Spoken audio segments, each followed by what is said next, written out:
This. Okay, so we are now recording. Someone put a chat. Oh, hello. Hello, Mary.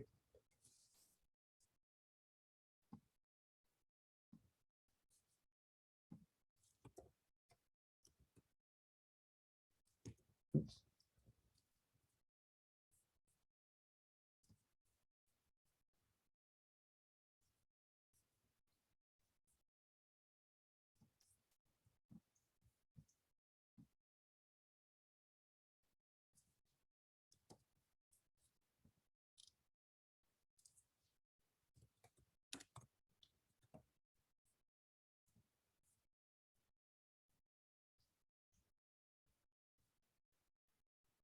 Alrighty, let's. I'll get this party started, and let folks. Host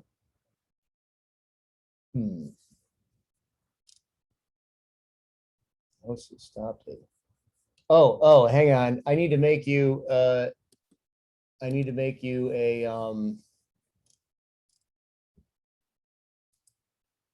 A co-host. Okay. I think everybody should be a co-host at this point. All right, I'll get started. Hello, everybody.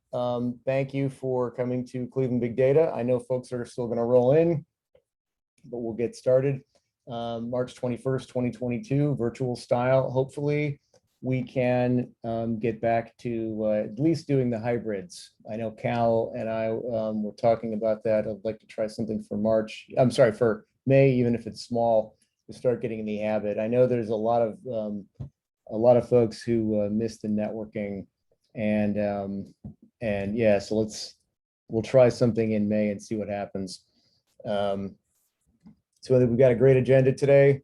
We've got Pandata with machine learning model explainability, InfluxData with running arbitrary compute workloads in a multi-tenant environment, and a talk on Arista, from Arista on next generation network packet broker, easy for me to say, architected for pervasive organization-wide visibility and security. So with the announcements, and again, I keep reminding folks for the member approval process. So there's I do have to do that. I usually turn them around within a day because I had some bad drive-by spam with Meetup about 12 to 18 months ago. So I've been approving just about everybody, but for all the new members, that's why there's an approval process. And again, the most important one is the friend of the show. So if you are a friend of the show, if you do a presentation for Cleveland Big Data, you become a friend of the show. That's a lifetime honorific. You can put it on business cards.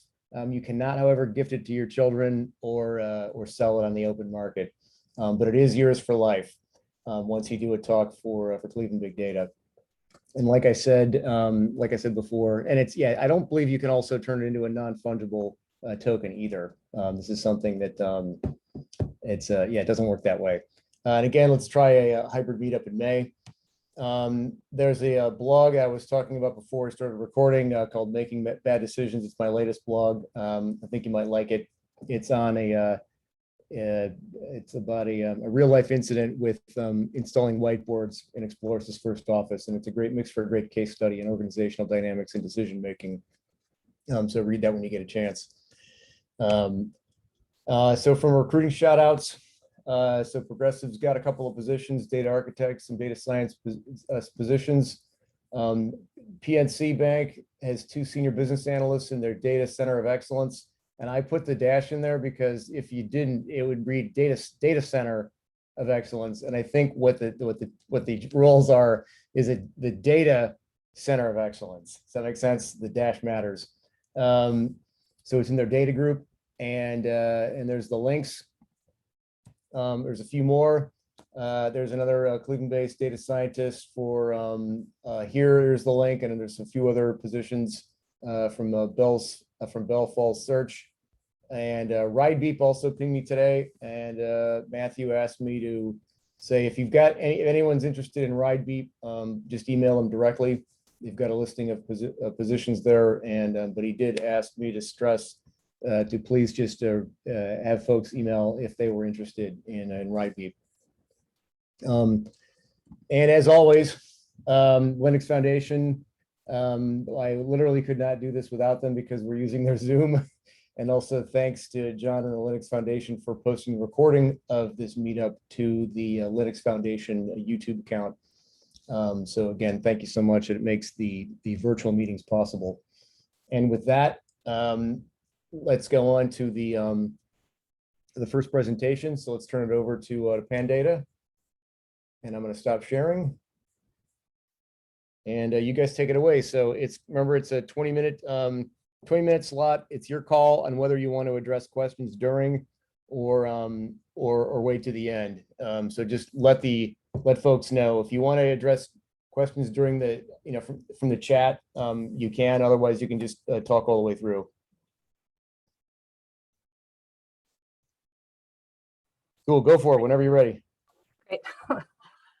Excellent. So thank you guys for coming. Today, we're going to talk to you about explainable AI in the realm of healthcare, specifically in hospital readmissions. So I'm Marilise Yoon. I'm an associate data scientist consultant with Pandata. Today, I have Nikki, who's also an associate data scientist consultant, and Nicholas Stabellini, who is a MD PhD fellow at UH and Case Western. So I'm going to turn it over to Nick to talk a little bit about the background of our project, and then we'll get into the explainable AI part of it. So Nick. Thank you, Marilise. Hello, it's a pleasure to be here today. And my goal is to explain to you why readmissions matter in the context of the healthcare and why this project is so important. So first, talking about general readmissions, as you can see in this infographic, preventable readmissions costs about $17 billion to Medicare, and the patient care costs double due to just one readmission. Further, 1 in 5 patients are readmitted in 30 days. This analysis is based solely on the Medicare population, but it can be extrapolated for the entire health system. And one of the suggestions to solve this problem, as you can see on your right in the number 4, is the use of prediction software. That's exactly what we are trying to do here. So going to the next slide, when we look specific to cancer patients, this situation is even more complex. These patients are in higher risk for readmissions because, as you can imagine, they have weakened immune systems and are in constant use of medications. They also mean higher costs for the system. And the current readmissions models are usually not cancer specific, or those who are just work for one type of cancer or are very hard to implement in the clinical practice. So for that reason, our aim is to create a tool to predict and prevent third-day unplanned readmission for general cancer patients, and that can be explainable and implemented in the clinical practice. Next slide, please. So the specific objectives of this project are to, number 1, create a model that's based solely on cancer patient data. Number 2, improve recall over current models.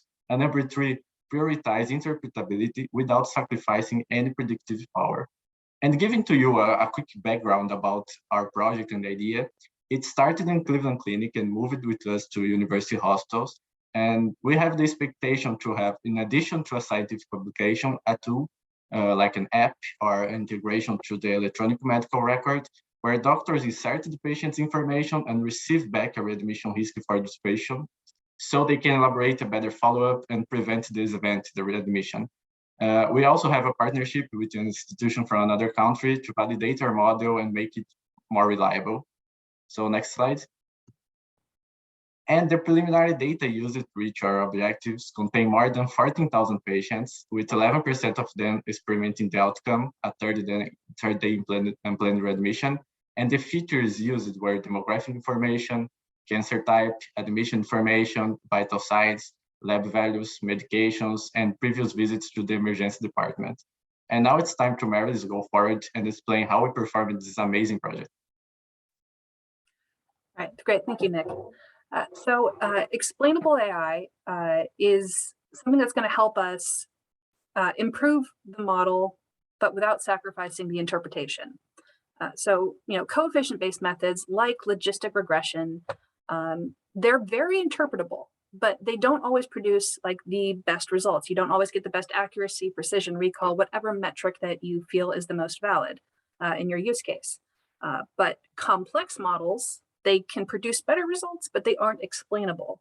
We care about explainability because, like Nick said, this is eventually going to get into the hands of doctors who need to explain, why they're recommending something or something else for their patient based off of their likelihood to be readmitted. So, we're trying to get around the problem of the black box, where you just input features and you come out with a prediction. You don't know what's happening in that box, but for some reason it's predicting something. So explainable AI helps us get around that and helps us understand and trust the results that are coming out. It helps us check for biases, like if we don't want to consider, gender, but maybe the model is making that a very important variable. It can help us satisfy legal requirements. There's not too much regulation in the space in the US quite yet, but it's probably coming down in the next 5-10 years or so. And this can also help us monitor and validate models. It helps us, make sure that the results that we were getting, a day ago or a month ago are still the results that we're seeing, as the model gets put into production. So what we're doing for explainable AI specifically is we're looking at SHAP values.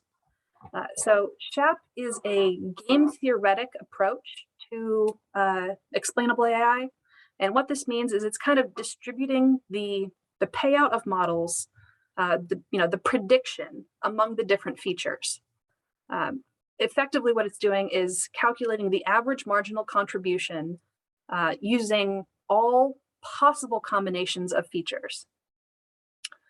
This is not, and I'm going to probably emphasize this multiple times in the presentation, it is not the difference in predicted value when you include or remove the feature. It is not a coefficient. It shouldn't be interpreted the same way, but it is similar enough that it can tell us information about the model. So our specific implementation that we're using is called tree SHAP, but it's an algorithm that's been optimized for tree ensembles, but doesn't require the same compute time.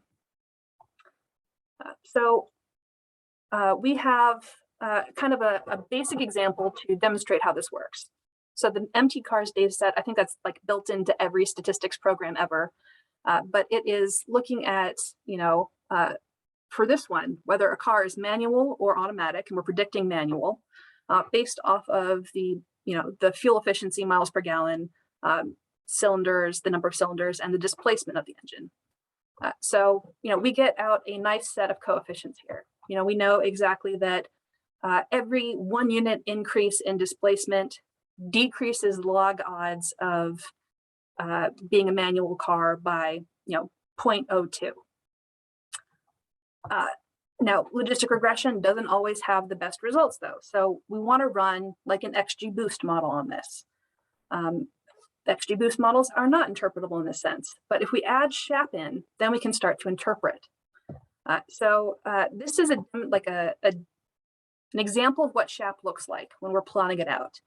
So we have on the left here on the SHAP plot the 3 features that we're taking into account: displacement, miles per gallon, and number of cylinders. Each point represents an individual observation and the SHAP associated with that observation.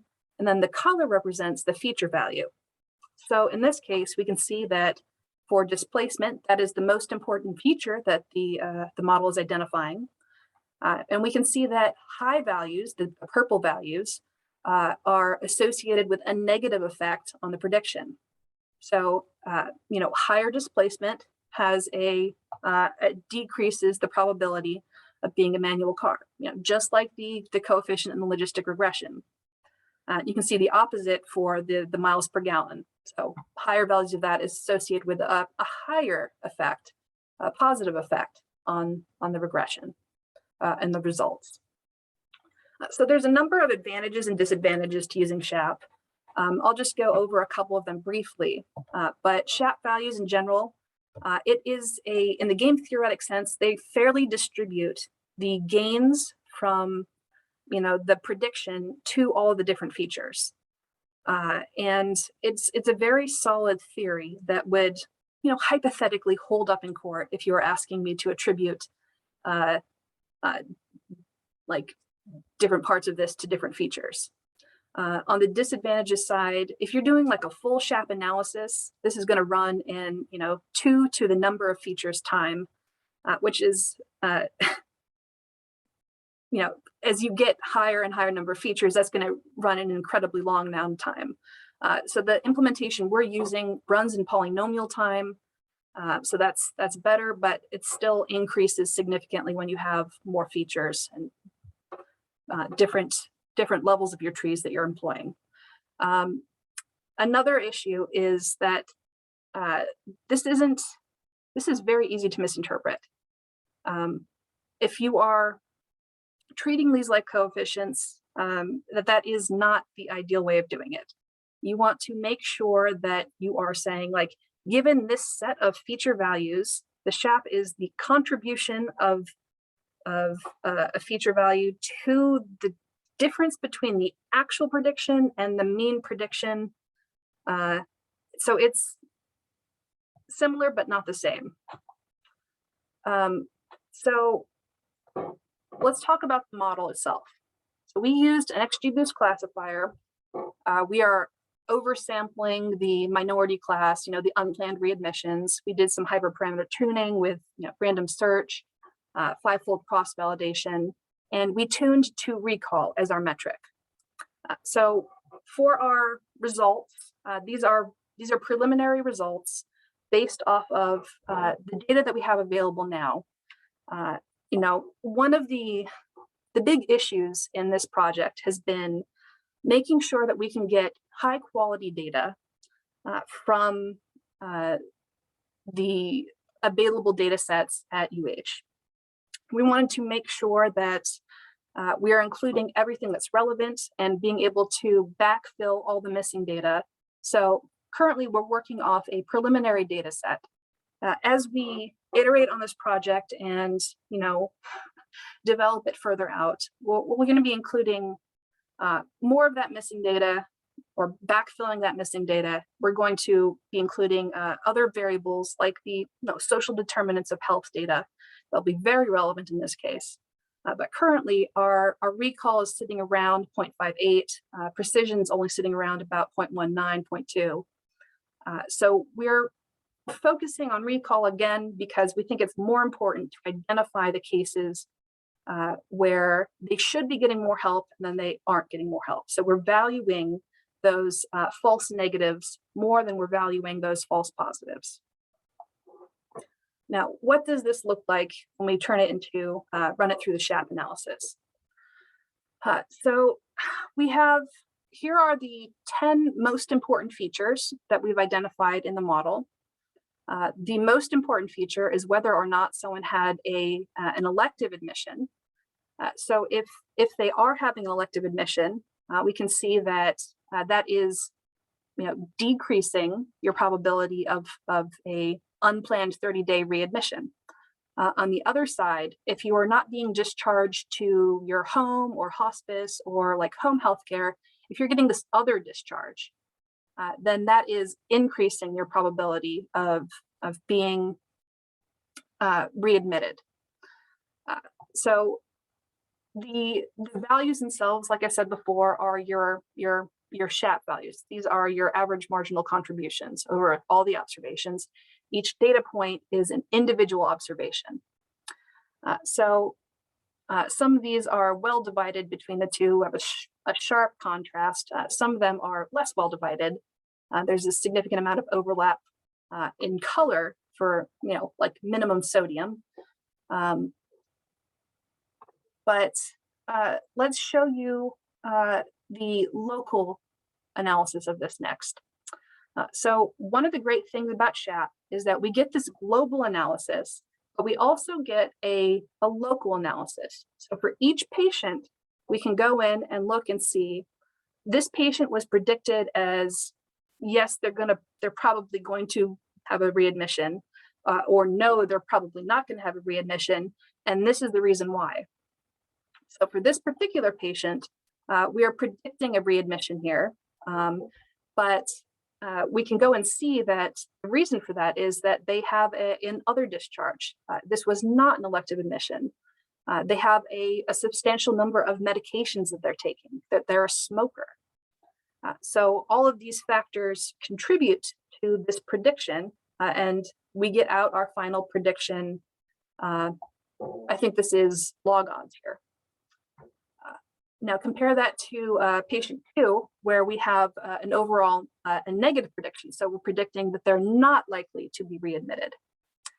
So this is, you know, not another discharge. This is so that's pushing it towards the negative side. They have an elective admission, which is pushing it towards positive. But, you know, other factors like the minimum sodium level and the low number of medications they're taking each year are pushing them overall towards the negative side of things. So I just wanted to show off a little bit of the code that went into this. We are using 3 main packages here, and we're doing this in R. So we're using MLR3 for our actual modeling itself, you know, going through all of the different hyperparameter tuning steps. But then we're pulling it out and we're doing the global analysis in a package called SHAP for XGBoost.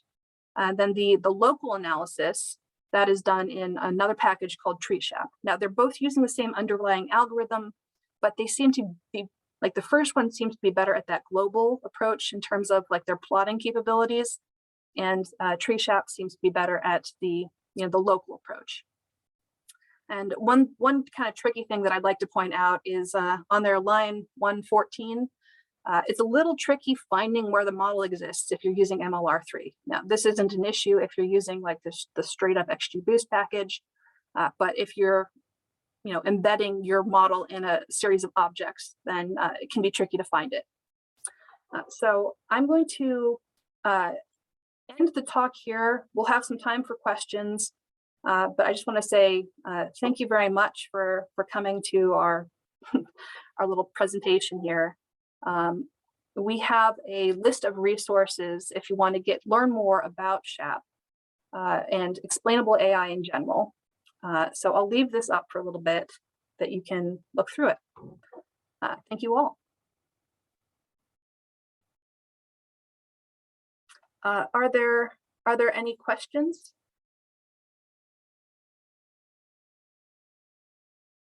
I've got a starter one I can throw out. This is Doug. So why R as opposed to any other language? Can you talk to that? Sure.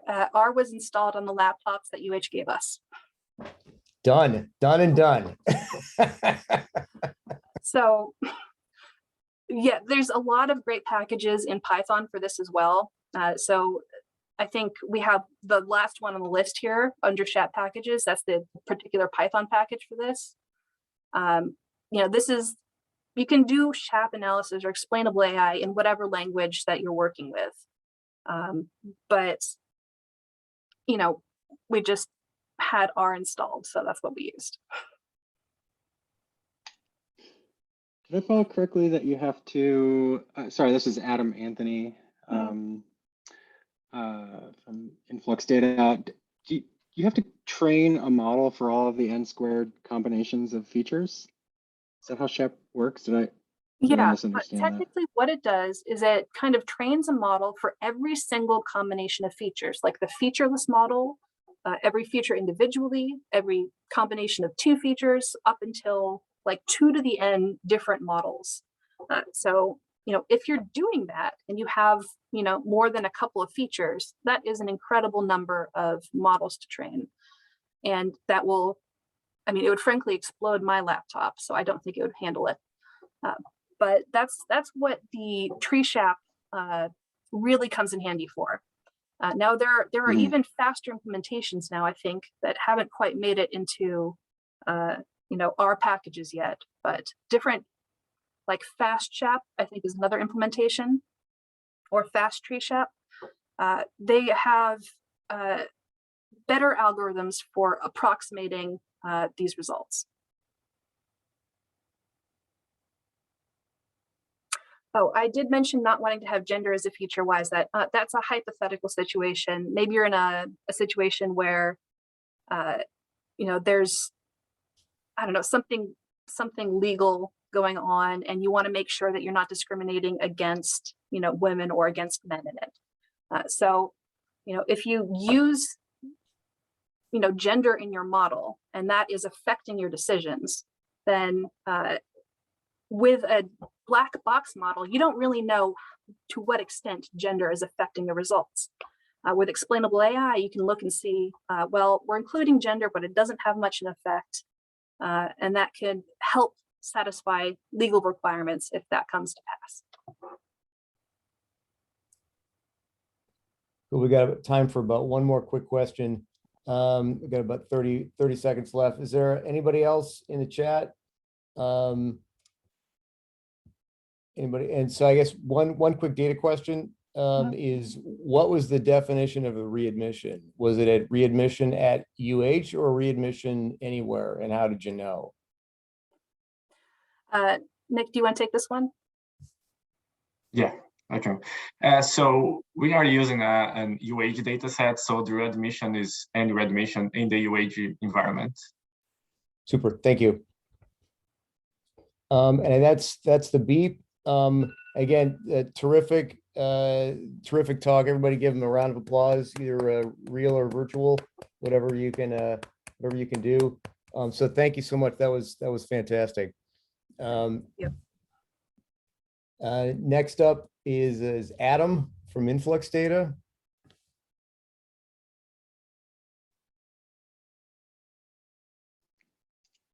Hey there, now my mic's on. Let me just get my screen shared and we'll jump right in. Awesome, whenever you're ready. Okay. All right, well, thanks for having me here today. So yeah, so this title is a little bit obscure. I always joke when I interview people for my team, we're called the compute team, which is like, I mean, isn't that what we're all doing?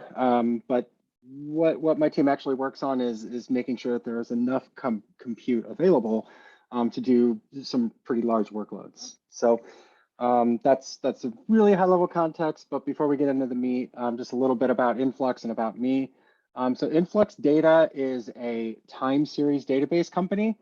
The best way to explain time series data that I have is that combining measurements plus time leads you to taking actions, right? And we see this in a lot of different ways, right? We say, oh, well, you know, it's not just that the price of Bitcoin is high, it's how high is it rising, right? Does it look like it's coming to a peak, or so on and so forth? They're looking at the temperature of a machine in a factory, and it's like, wow, you know, this is getting hotter and hotter, something's going on, right? And so it's seeing those trends over time that lead us to taking action. And so that's kind of the value we're getting out of it. Our database is purpose-built. That means that we're not really using off-the-shelf components, but we actually wrote all the code ourselves in Go. And our current product is our Cloud 2.0 platform. That's what I'll be talking a lot about today. This is actually a database as a service, pay-as-you-go model type platform, which is pretty interesting for a database. And our key customer that has emerged is actually application developers. So a lot of people think about time series data like, oh, I'm going to get a Grafana dashboard. I'm going to you know, create charts and get them into spreadsheets and you know, PowerPoints and put things on the wall and you know, get this into the hands of analysts. That's certainly still a use case for our platform, but we have found that in this new generation of analytics, Internet of Things is a huge market area. They want to put all their effort into their hardware, their devices, right? And they don't necessarily have an equivalent budget for the application that drives that hardware. And so it's become a really high value proposition that most of the data coming out of an IoT device is time series data. It fits well into our platform, and the features we provide them cut down their development time. So a little bit about me. I got my PhD in computer science at the University of Maryland, Baltimore County, 2009. Big news this year for UMBC is they actually just got listed as an R1 research institution. after just 50 years of existing as a university. That's a really huge accomplishment. I thought that was pretty cool to hear a couple of weeks ago. I left UMBC and spent a few years as an assistant professor at Baldwin Wallace University over by the airport. And in that time, I actually came to my first Cleveland Big Data meetup in 2013. So 9 years ago, probably a little bit more. And I saw a presentation from a company called GraphSQL. They're now called TigerGraph. And that got me out of academia. I caught the bug. So, that's the, Doug and I were talking a little bit before all this started that that's a big part of this group. It's really good networking. It's a great way to meet people. There's a lot more tech in Cleveland than I ever realized until I came to this group. So I always try to take the opportunity when Doug calls me for a talk. So I left GraphSQL in 2017. I've been at InfluxData for almost 5 years now. Couple of years as an engineer. In 2019, I took over as the manager for the compute team, and that's where I've been since. Okay, so multi-tenant database as a service, DAAS. We talk a lot about software as a service, and a lot of the software we use is software SaaS. Salesforce kind of being the original players in that market, right? Or at least the ones that broke through. And the whole idea is that you don't have to install anything, right? You just go to a website, use the software. Setup, maybe you don't even have to like buy a box wrapped in shrink wrap. You just give them your credit card number, you pay a monthly fee, you got your software, right? It's the prevailing model in software delivery these days. And that's starting to now be true for enterprise customers as well. Used to be you're an enterprise customer, everything's on-prem, right? You gotta own your data. It needs to be in your house. You need to be completely responsible for it, everything else. That seems to be softening a little bit. Databases are really expensive.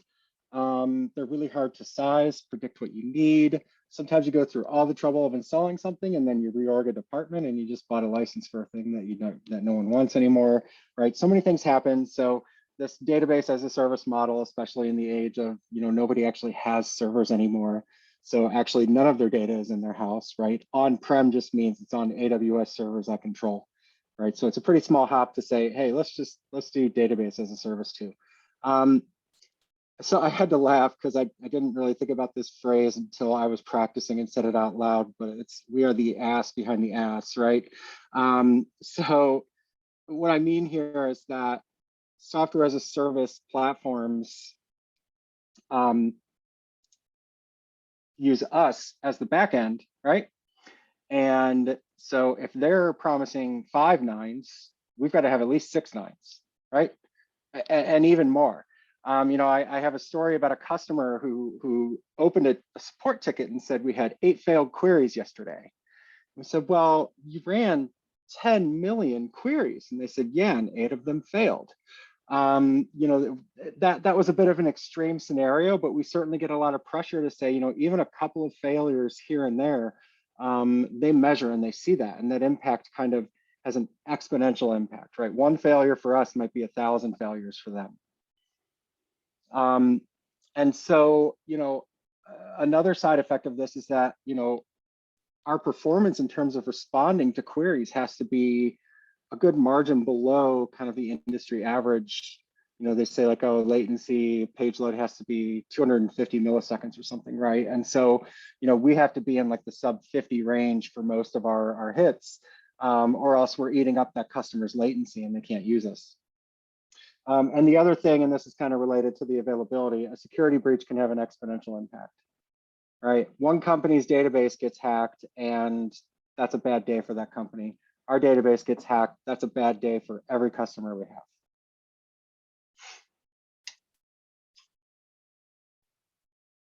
So another side of this coin of kind of this multi-tenancy is this idea of tenant isolation. And one of the ways I talk about this with customers is that, the database to an application developer, to an engineer is like really sacred, right? Like that is like the heart of what your company's doing. Without your data, you don't really have any value necessarily. And so we have found that tenant isolation is kind of a really strong unwritten feature for database as a service. So the way I define it for our application area is that you have functional equivalence to a single tenant installation. Or to put it informally, you want to feel like you're the only one using that database. So in terms of compute, that means that you get all the compute that we promised you. We said you're going to get 8 CPUs and you're going to get this much throughput. If I try to use that, it better be available. You know, the kind of secret sauce for us is that, well, if you're not using it, maybe we'll let this guy use it over here, right, and smooth out the peaks that way. But if you need it, it better be there, right? And so we have to keep that promise. The data isolation is a little more obvious and also a little more straightforward. A tenant should only be able to access their own data and nobody else's. You know, it was designed from the ground up to work that way. Privacy is a little bit of an interesting one. No tenant can know what another is doing, right? So we have to kind of have concerns of you know, maybe 2 rival companies knowing that they're both in the same region, and you know, one not causing trouble for the other and being, you know, getting any kind of accusations flying across our desk, right? So those 3 things kind of go together into isolation, and these are things that we think about for all of the components of our system: storage, query, etc. There's also some physical versus logical concepts that I think a lot about. And there's usually a spectrum of design here for these different dimensions, and there's probably more dimensions than this, right? So in terms of data isolation, are you going to have one database for everybody? That's really inefficient. If you've done this kind of thing before, you end up with a lot of wasted disk space, and we know EBS is expensive, right? Or do we co-locate the data and authorize row by row? Now that makes it a lot harder. Now we're talking about risks of privacy, risks of data leaks. You know, so we have to have a really solid authorization system if things are going to be shared. Can we share a service? Can 2 tenants execute in the same runtime? What if one of them takes up all the RAM? What if one of them does some kind of denial of service thing, or locks the pod into an infinite loop, or causes a crash, or or could there be some kind of leakage in RAM? There's all these concerns about running 2 things in the same runtime, even though that'd be a really nice way to share CPU and so on. And then request isolation as well. And that's really the idea that if I submit a request, it should always be kind of satisfied. It should be independent of all the other requests that are going on. I can't say like, oh, AT&T is more important than this other customer over here, so AT&T is going to get their data. If we want to show AT&T favor, we need to do a special case for them, right? That's kind of the core of a core concept that we pay attention to. All right, so that's kind of the preliminary, just setting the tone for things. What I wanted to talk a little bit about today is sharing a query platform. So one thing the compute team does is we don't actually run our query engine, which is the language and the thing that's pulling data out of the database and doing the joins and the filtering and all that. We don't actually own that, but we own the thing that runs the query engine. And we have to make sure that there's enough query engines available to handle all of our customers' workload collectively. And so there's a lot of different ways that this could be done. Some of this is based on experience, some of this is based on research. And so this first one, that I want to talk about is kind of a traditional model. Snowflake has done this. I think some other database companies have done this. VoltDB comes to mind. And the idea is that each tenant comes in and there's a large shared storage. So this is where you start being able to share disks, and you could scale this horizontally, and really, handle replication and backups. And this can be like a really, really sophisticated storage engine down here. So that's the shared part. Then up here at the compute layer, the query layer, there is no sharing at all, right? Snowflake's model, at least, I haven't seen their model in a few years, so forgive me if I'm speaking incorrectly about how they are now. But in their earlier days, they said, well, if you want whatever size AWS instance, we're going to sell you that instance, times some greater than one factor to cover the cost of our software, and that's what you pay for. If you want a bigger instance, you pay more money, get a bigger instance. You want 2 instances, pay for 2. And if they're on, you're paying for them. If you're off, you're not paying for them, right? It's just very direct data warehouse model. And so what they have observed, and I think a lot of other companies have observed this too, is that when customers start to take on work, like this is the ideal, right? That they've got one query engine just totally utilized. They have another query engine that's mostly utilized. If they have a spike, there's a little bit of space here, right, to absorb that blow. And like on a good day, this is how it works for everybody. But there's kind of some edge cases where this becomes frustrating for tenants, right? Like here, this tenant ordered 3 query engines. Maybe they thought they needed it. Maybe at one time they did. Right now, they could fit all their work into 2 engines, right? And so, maybe they want to downsize or something, right? And so we have to be mindful of that. And then this last one, right? They got 1 engine and they're all full. And unless they act quickly, they might start dropping requests, right? Because they're overloaded on this query engine 1, and there's not anything they can do about it unless they go in there, right? And so that's when companies start offering things like, okay, we'll do auto scaling. If you need another pod, we'll give you another pod. So what does that mean for this customer? Well, they're going to go get a whole nother query engine, and they're paying for a whole query engine to run 5 more queries, because they're on that edge, right? And so how do you kind of resolve that? The other thing that we look at from the business side of things is all this empty space, right? So, depending on how you bill your customers, or even if you bill them fairly and it's fair for everybody around, this is compute that, like, if I could somehow spare it, I could sell that to somebody else, right? And same thing here and here. So I have enough spare compute in theory to supply an entire extra query engine. And so, the margins on this are not favorable. The outcomes for the tenant are not great, because they might say, well, I'm only paying for 1 3/4 servers. I'm only using 1 3/4. Why am I paying for 2? They want what's called micro billing, right? And so these kind of things start coming up. And so then you start saying, well, all right, let's share.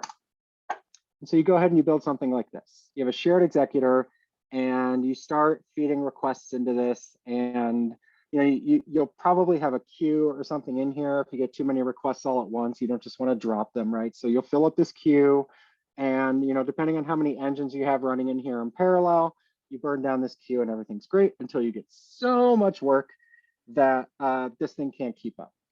And if we can't resolve queries, we can't make money. So what are we going to do? We're going to horizontally scale. We're going to put in a load balancer, and we will add another executor and another executor. And so this starts to have some nice properties, right? We can share, and we can see, oh, we're going to start filling up work, and everything's getting spread out nicely. We're at 100% utilization. And this was actually the approach we took a few years ago when we initially created our cloud platform. It seemed to kind of check all the boxes of, okay, we can scale, but we can share. But then we started seeing some really strange behavior. Not strange behavior, but behavior that our customers didn't like. All right, so right now, all our executors are full.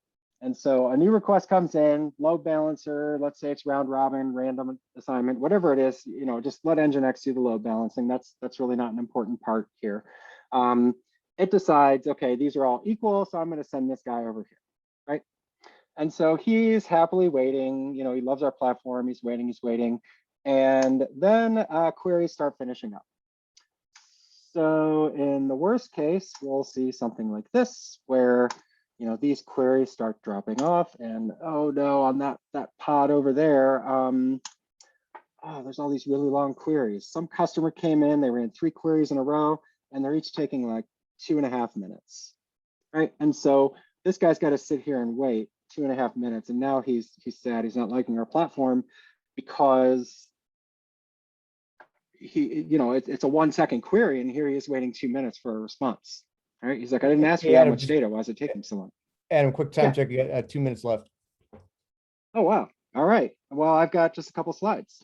All right. So the other thing is that if that pod goes down, all the queries go down with it, right? So this kind of breaks the whole multi-tenancy privacy type thing, right? All right. So here's the one we're actually doing. So since I have 2 minutes, I'll probably just skip to this. So what we did is we took the queue out of each execution engine and made one big global queue. And what this lets us do is that when this new guy comes in, when a pod comes up free, they can go do their work right away. Right. And so I think the big takeaway lesson here is that kind of how you design just not how the work happens, but how it gets organized, how it gets allocated, just the concepts of where and when things stand in line can have a really big impact on your customer's experience. The other thing that happens, that guy over there runs a bad query, it only takes them down. Doesn't take down our happy customer here. I'm going to skip this one, but for measuring throughput is really simple in this platform. It's just kind of a ratio of how many pods are occupied. This is our architecture. We implemented everything in Kubernetes, and we actually have multiple queues, and we can have multiple pools of workers. This lets us do things like have different sizes and to create different levels of isolation for customers or for our applications. Like we have an automated task system. We also have an ad hoc real-time query API.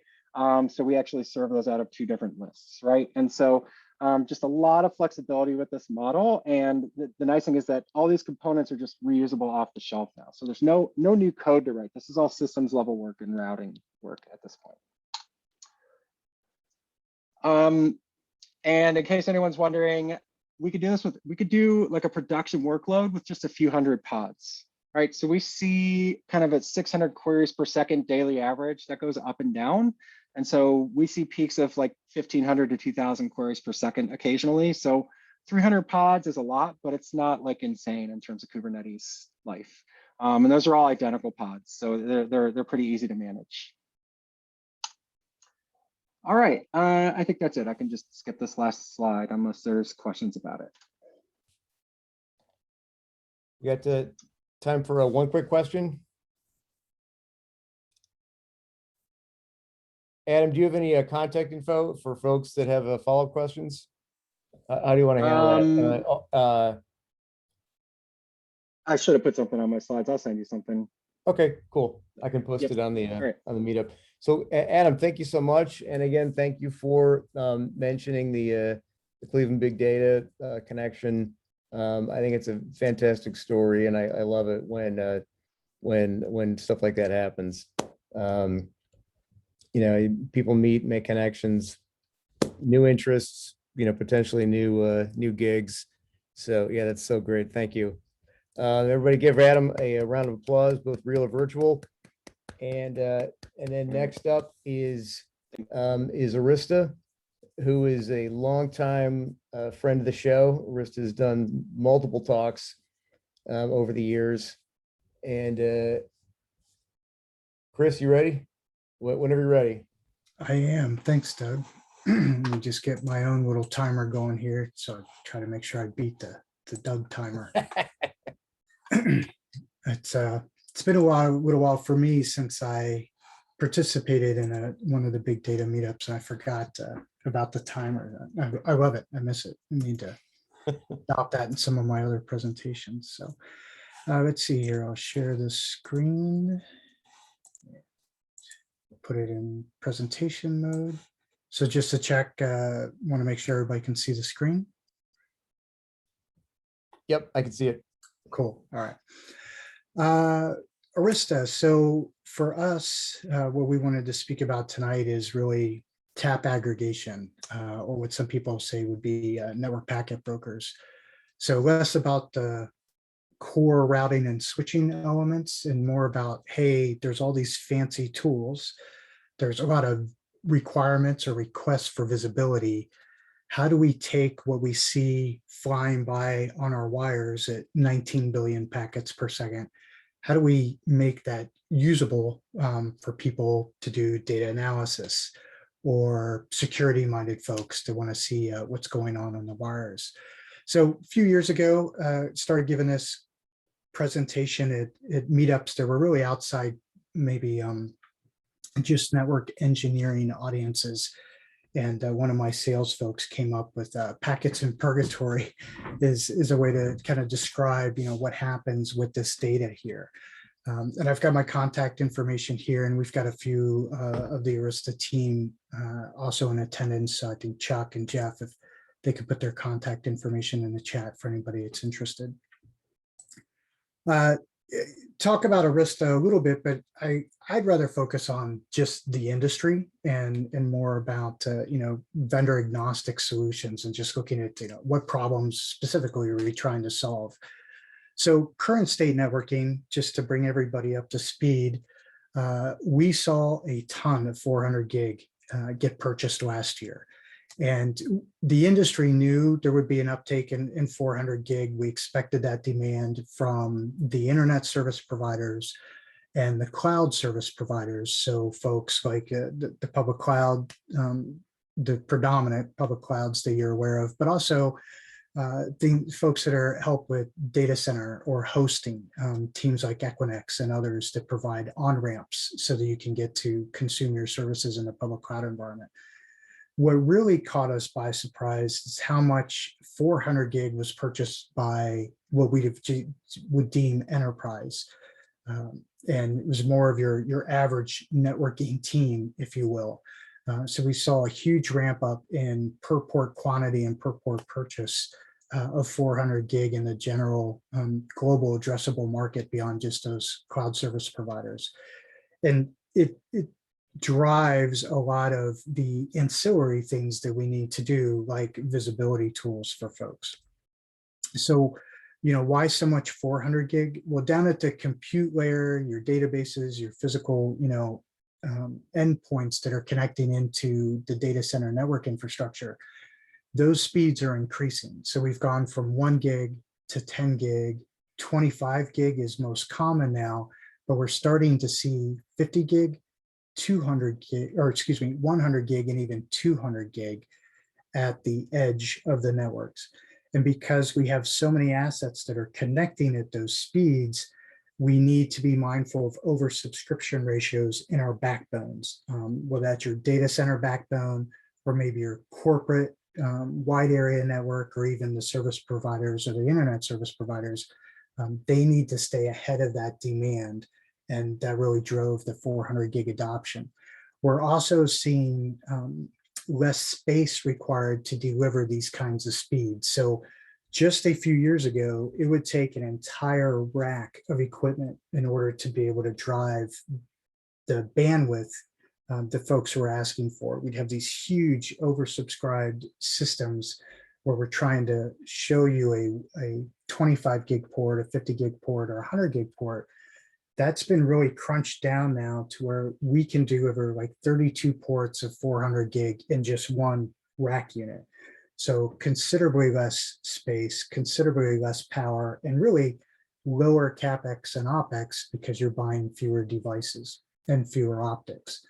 With that reduction in space, we also are very mindful of the amount of power that we're requesting from the data centers. So if we get too power hungry in 100 gig or 400 gig, that of course is going to drive up your facilities cost for things like the power to power the devices, whether that's AC or DC, but also with the cooling.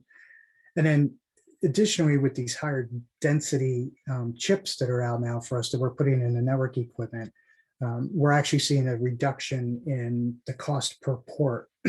This is a rare triangle of things that are all coming together here with 400 gig. And we're going to see this with 800 gig.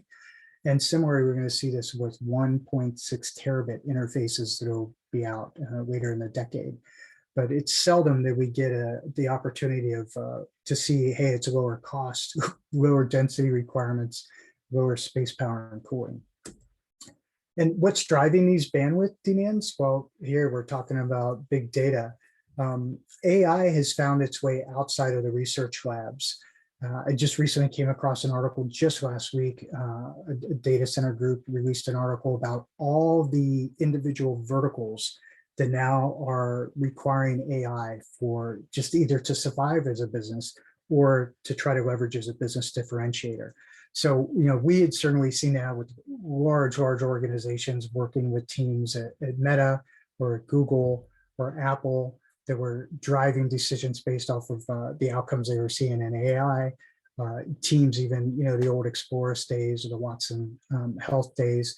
But now that's actually being shifted to everybody. We're seeing it in the logistics groups with folks running shipping, which we're all suffering from horrifically today, trying to get equipment to each other to build these infrastructures. So it isn't just the largest organizations that have a need for some of these environments. We're seeing them in the smaller verticals as well. And there's a lot of characteristics once you start introducing these kinds of workloads to the networking infrastructure, where as a network engineer, while we certainly don't operate these applications and we don't own these databases, we are responsible for building the appropriate roads for you so you can get that data through. And paying attention to what's going on in a converged environment where we used to be able to do things separately, like let's say maybe fiber channel or InfiniBand. We're seeing all this come together on Ethernet. So from a network engineer's standpoint, Ethernet and IP have pretty much won out the day. Like gone are the days of all kinds of different transport technologies, gone are the days of different kind of interface media. And now that we're converging more here, we're seeing a need to make sure the network is robust enough to be able to accommodate all that convergence. So we actually have customers now that are asking us to build dedicated AI networking infrastructures, just because there is so much data here with sensitive requirements. And we want to be careful of how we handle competing with just your average daily workloads, if you will. Something that's coming at us now is we're seeing a lot more requests for Rocky V2 because of RDMA adoption. So the fast, low latency, high bandwidth consumption of RDMA. Initially, we saw that a lot with being serviced by folks at maybe InfiniBand or dedicated OEM environments. We're now converging that into the routing and switching infrastructure with things like quality of service to help us with explicit congestion notification, data center bridging, and technologies that previously were separate, but are now mixed into the network. So I laid that as groundwork, hey, what is driving the bandwidth demand? What is all this data? And then now we get into, well, who's interested in looking at this data? So when we think about everything is getting written to a wire, that wire now becomes an asset that we can use to do things like monitor application performance, or maybe we can hand metadata of that traffic that we're seeing on the wires. We can give it to our security teams that are very interested in seeing, every packet everywhere in the data center to either catch real-time security problems, or perhaps to be able to go back to a moment in time. Whoops, we realized we had some sort of vulnerability or an exploit that someone was able to take advantage of, but we find out 35 days later, 50 days later. How could we go back and actually perform forensics on that exploit? So just to help you, with some of the naming, TAP aggregation, network packet broker, some other light bulb moments, people may describe these as network time machines or DVR for your network, running packet captures. Sniffers is a common tool that you'll hear in association with this, as well as things like Wireshark to be able to analyze the conversations that are occurring between these endpoints. So when we're building data centers right now, what we found ourselves doing is we're really building 3 networks. So if somebody comes to us and says, I have a brownfield environment I need to refresh, or maybe you're building brand new, it's not just the data center networking that we now have to pay attention to because of COVID and all the remote work.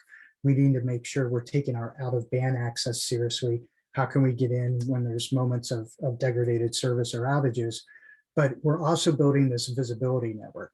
Everybody wants to analyze what's going on from a security perspective, or like in this case, hey, somebody's complaining it's taking too long to get an answer to this database query. Well, where is the problem? Is the problem with the database in and of itself? Is the problem with the network? Is the problem with how the query was written? And these types of tools, network packet brokers, they save that data for us so we can go in and analyze and pinpoint exactly who to yell at. Do I go and yell at the network team, or do I call out the DBAs and let them know we've got some query issues? So where these things get plugged in, on the left here, this is the production routing and switching network. This is where your compute, your databases, all that stuff's connecting. What we're going to do is we're going to take regular switches and we're going to lobotomize them. We're going to tell them, hey, we don't want you to route and switch anymore. Instead, what we want to do is we want to use you to make a copy, right? A Xerox copy of each and every packet. And then we want you to feed that to tools.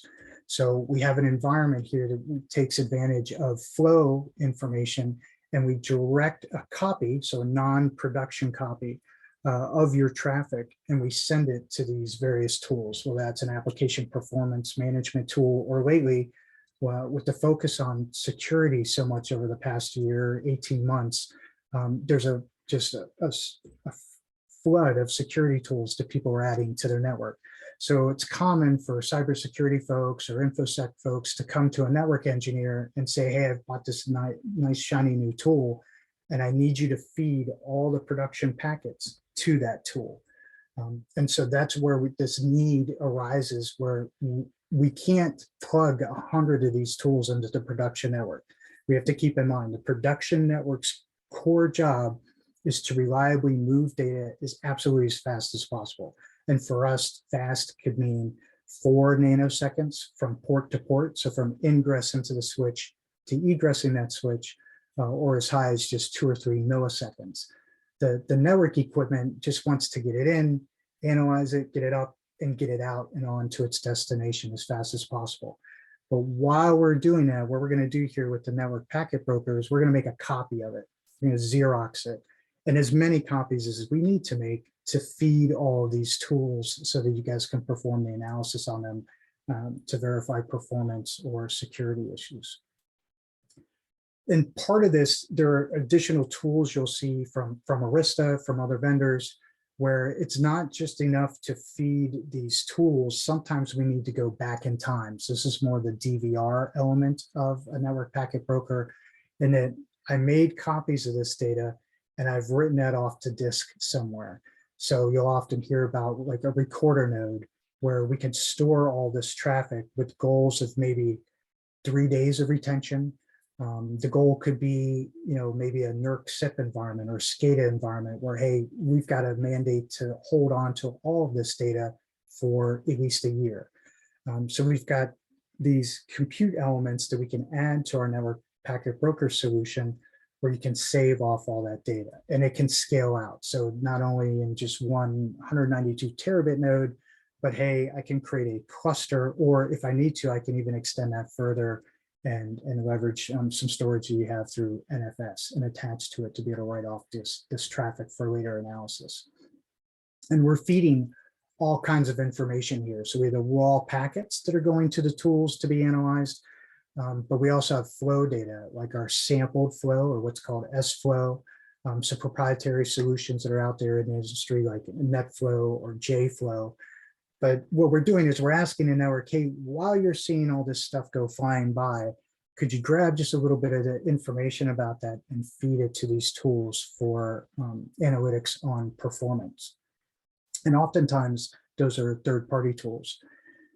And then also, hey, I need to actually troubleshoot a problem. So, thinking about a workflow when someone brings an issue to me, whether it's Adam or Doug calls and says, hey, we're seeing some sort of performance problem. We need you to dig in and verify whether it's the network or not. We know it's not the network, but sometimes I need proof, right? If I'm not guilty, who is? So who am I going to help Doug or Adam yell at? And so we'll actually leverage these nodes to do some analytics for us, where we can go grab the raw traffic that flew by 5 days ago, 6 days ago, and run some analysis on that and actually be able to look at the raw packet capture, the actual real data. So quick story as an example, as a network engineer, I vividly recall a group of application owners coming and yelling at the network team that there was a performance problem. And we started to dig into the issue, and we were looking at the load balancers. Nope, those look fine. We were looking at the front end compute. Now that seems to be flowing just fine. And then we got to looking at the conversations between that compute and the databases, and we realized, oh, this packet went in, but it was like 43 seconds later before we saw a response come out, right? So now that we have this raw conversational data, we can look and see, well, the network handed it over pretty quickly, the compute handed it over pretty quickly, but it got stuck over here. And with the raw packets, we were able to go to the DBAs and say, well, this is the query that was run. This is what we saw go into the system. And immediately, right away, 3 or 4 DBAs spoke up and like, what the hell kind of query is that? Of course, no wonder why it's taking so long. That's bad. They should have ran a query like that for a data set that they were asking for. So that's the kind of information we can get. That's what we mean by visibility, where it's not just about being able to look at things real time right now per millisecond or even per nanosecond, but being able to dial back days, weeks, or even months, depending on the need. And putting all that in context, where is the problem? What are all of our devices? Someone mentioned IoT. We have all these individual endpoints that are coming in, and quite frankly, a lot of those endpoints are very, very dumb. They're very stupid. They don't have a lot of the networking tools built into them that we're accustomed to leverage to help troubleshoot and verify performance. So a network packet broker infrastructure like this would then give us that visibility and help us be able to pinpoint, yes, this is a network issue, or no, this is actually a DNS issue, not network transport in and of itself. So with tools like this, we can go in, run the analytics, run the recorder node, be able to query and access those packets, and be able to even replay the scenario. So we can pick this up, and just like the comparison to a DVR, it could be a week or two later, and my security team could replay the conversation. They could see these packets flow again to get an idea of what was happening here. What was the east-west or lateral movement that a malicious actor was using in the case of a security situation versus an application performance one. And then just also looking for other things like, hey, we have all this visibility, why don't we baseline it? And then we could notify each other or individual groups based off of anomalies or deviations that we see out of the baseline, at least from the myopic view of a network engineer, what we're seeing written to the network and how it's performing. So just about a minute or so left before Doug gets at me with this timer. Hey, parting thoughts, for us is help your network engineers build what they need in order to feed what you're asking for. A lot of times, somebody will have a great new shiny tool they'll bring along, but if the network team wasn't included in that decision or design process, we might not have the tooling that we need in order to be able to feed your new products. Certainly be a student of the industry. Meetups like this are fantastic. I love that Doug has this, and there's a lot of other ones around the state that are wonderful. I learn a lot from. And then always ask those second level questions. Okay, if we buy this, then what would happen? If we have this expectation, or if we release this feature, what dominoes could fall, right? So thinking about some of the adjacencies or the ancillary items around each one of our technology areas, and just kind of getting outside of our own silos and thinking about the impact to one another. And with that, Doug, I'll say thanks, and I appreciate the airtime.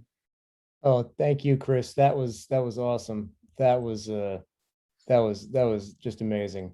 We've got a little bit of time left here, like 30 seconds. Anybody, quick questions from folks? Anyone?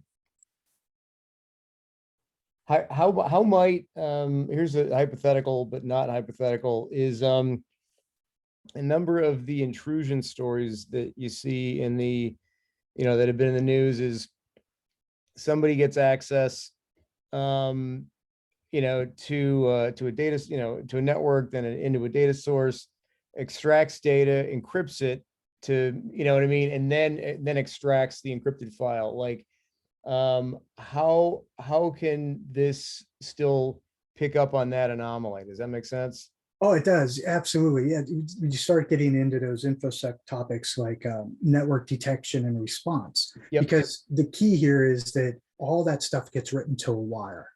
So no matter how somebody exploits something, I mean, it's very rarely that somebody's coming in with a thumb drive and plugging it into something to steal it. They're remote, right? The attackers are global.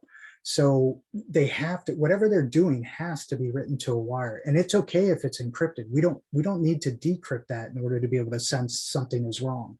So by feeding these tools and looking for those anomalies, or just being able to play back and realize, hey, why did this IP camera in this pharmacy start calling home to, name XYZ evil country, right? Or country state actor, political actor. We don't know necessarily what exactly was exfiltrated, but we can see that there should have never been communication from this device to that destination. So tools like this giving us the visibility to pick up on that, either in real time, notifying us something that this is way offline, like we've never seen this thing call home out of country. There's just something wrong here, right? To take it back to like the recent SolarWinds outage, or excuse me, exploit. Hey, why all of a sudden are we writing? Why is my SolarWinds writing to Russia, as an example? So these are absolutely helpful, and we aren't necessarily as a network team doing that analysis, but we're saving those packets that normally we just fly through a device quickly. We're saving that off so that you can query and determine that stuff at another time. I'm gonna I just want to go an extra 2 minutes on this, just simply because there's been so many security topics that have been come up recently. Like, what's the in terms of look back, in terms of that DVR size, like how does one size for that? Because you're literally capturing like everything. I mean, like it's mind blowing of like to think that that's even possible. You know what I mean? Yeah, it is. And it is an exercise to try to figure out, okay, what do we need to include? Or maybe sometimes for people, the exercise might be easier to determine what we're going to exclude. So to say, maybe perhaps we don't need to copy all the backup traffic. We've already got the originals, right? So if somebody's doing backups, maybe I don't need to copy that off. So I'm going to make sure I exclude that. So we can pinpoint, really starting with the crown jewels. What do we know for sure that we need to hold on to? What PII information, what PCI or HIPAA, or whatever realm you're under. Are there any mandates to say you have to hold on to this data? When I think about NERC, SIP, and SCADA environments, we're looking at PLC data that we need to hold on to a year is the requirement. So if we can get granular enough, what you can do with these tools is say, hey, specifically, it's just identified data from these devices to these devices, we'll save them. And usually we start there. And then we just open it up. Yeah, we want more. We want more. Everybody else see more data. So you just crank it up, and that gets you an idea of what you need from a storage standpoint for as long as you'd like to have it from a retention. That's really cool. Does anybody else have another one more question? And Chris, you've got your contact information.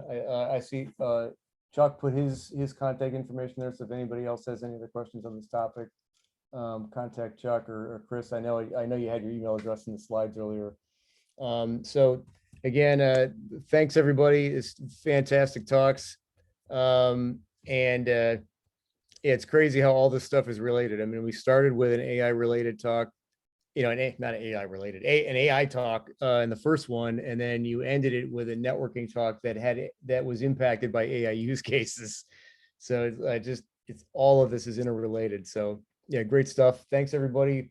And then we'll meet again in May. And if anybody has any other topics they'd like to hear, hit me up. And if anyone would like to be a speaker and friend of the show, also hit me up on Meetup. Always looking for new talent and new topics. So thanks everybody. Have a good night.